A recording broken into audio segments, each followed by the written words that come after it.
Fala pessoal, tudo bem? Estamos aqui no Band News em Forma, fazendo você se movimentar, se mexer. E hoje tem treino, Camila. Hoje tem, hoje a gente vai se mexer aqui, a gente vai falar um pouquinho com vocês sobre exercícios unilaterais. O que são os exercícios unilaterais? Bom, os exercícios unilaterais, eles são exercícios que você executa apenas com uma parte do seu corpo. Pode ser um braço executando, o outro não, uma perna executando o movimento e a outra não.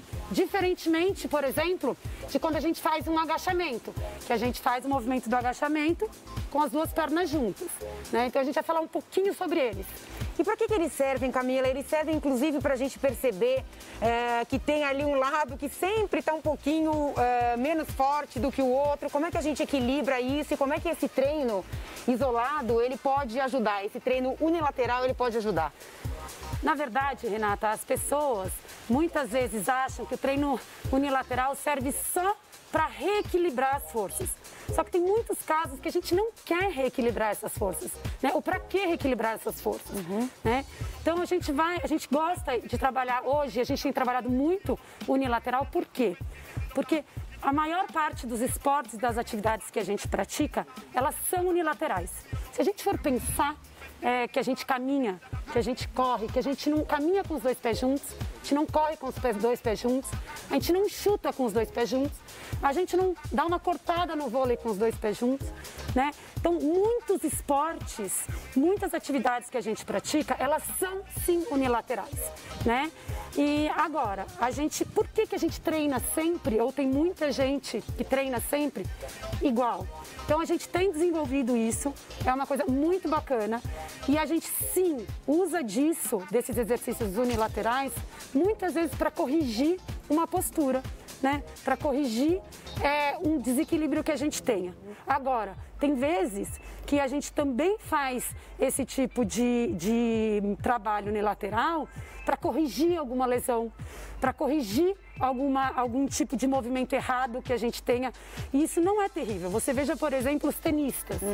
Eles vão ter sempre um desequilíbrio. Não tem como não ter um desequilíbrio, né? Então você trabalha o unilateral para potencializar mais ainda e aquilo não trazer problemas para o outro lado do corpo. Você citou o tenista, né? Imaginando que a pessoa quer saúde, né? Longevidade, inclusive nessa atividade física específica que é jogar tênis.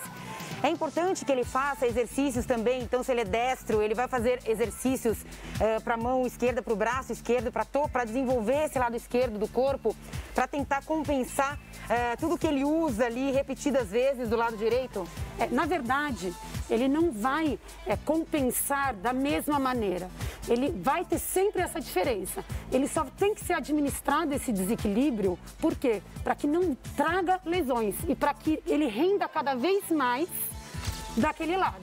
Inclusive, tem diferenças que são super interessantes, porque às vezes a gente acha que um desequilíbrio, por exemplo, pode ser uma coisa ruim. E dependendo do esporte que você pratica, não. Se você tem mais força com a perna direita e você salta mais com a perna direita, isso pode ser muito interessante, como por exemplo também no caso do tenista. A gente só tem que ficar atento, né, para tentar sempre deixar em equilíbrio, para não ter lesão. É o que a gente mais busca e para render mais, obviamente. Band News em Forma, fala, mas também executa. Vamos mostrar, Camila? Vamos sim. Aqui, Renata, a gente faz um trabalho unilateral, né, de empurrar, de elevação aqui de braço, e a gente tem que ter uma estabilização de quadril e de adutor de equilíbrio para a gente não balançar. Então, esse unilateral é bem interessante. Quando a gente muda o lado, a gente percebe se a gente tem essa mesma estabilidade de um lado para o outro. E aqui a gente vai remar agora, também unilateralmente, ajudando com o nosso glúteo sempre, flexionando para trás e remando aqui para cima do peito. A gente consegue perceber também a força e a facilidade que a gente tem mais de um lado do que do outro com o impulso das pernas. Então a gente tem um impulso junto e toda vez que a gente tem esse exercício unilateral, a gente tem que ter um ajuste de centro de corpo muito importante. Esse exercício agora, que a gente costuma chamar de fazendeiro, a movimentação dele, ela é igual para os dois lados. Só que a gente tem um peso nas mãos que faz com que o nosso corpo, na hora, como se a gente estivesse carregando uma sacola do supermercado, né? Uma sacola pesada, que tem que se ajustar, senão a gente fica assim, fica torto, né? Então, se a gente mantém a postura correta, o bumbum certinho, você obrigatoriamente tem que estar bem equilibrado e com o seu centro do corpo bem ativo. Só de ficar parado eu já tô sentindo, a gente vai caminhar. A gente vai caminhar, vamos lá?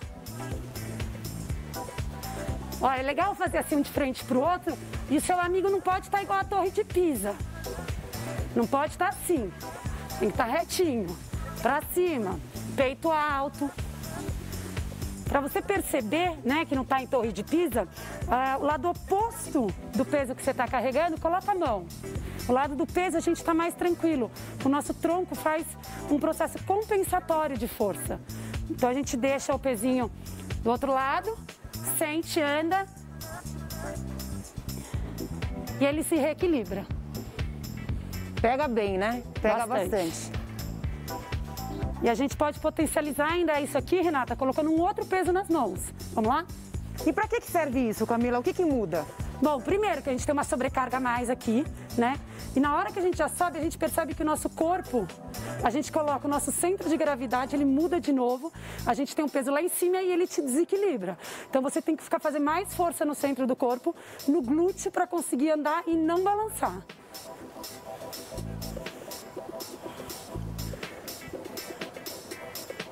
E o peso de baixo não pode encostar na nossa coxa, não.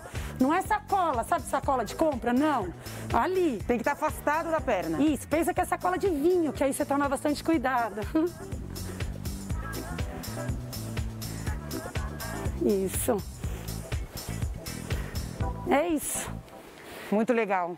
A gente vai colocar a perna direita aqui em cima, braço aqui, e vamos fazer um afundo lá embaixo e volta.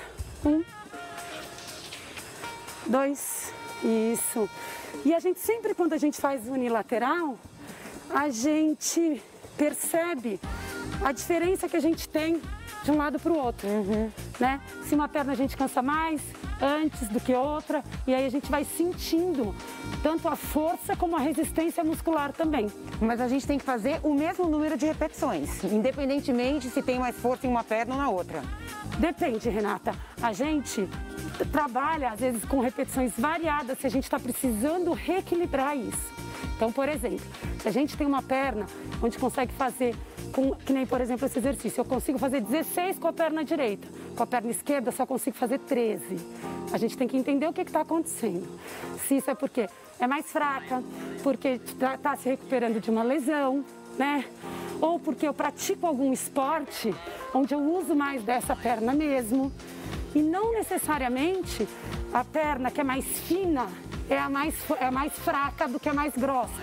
A gente tem que fazer teste para a gente perceber isso direitinho. E você pode corrigir isso como? Você pode, por exemplo, começar com a perna que está mais fraca, fazer algumas repetições 10, 15% a mais do que a outra, se for necessário esse ajuste. Vamos para a academia agora? Vamos lá!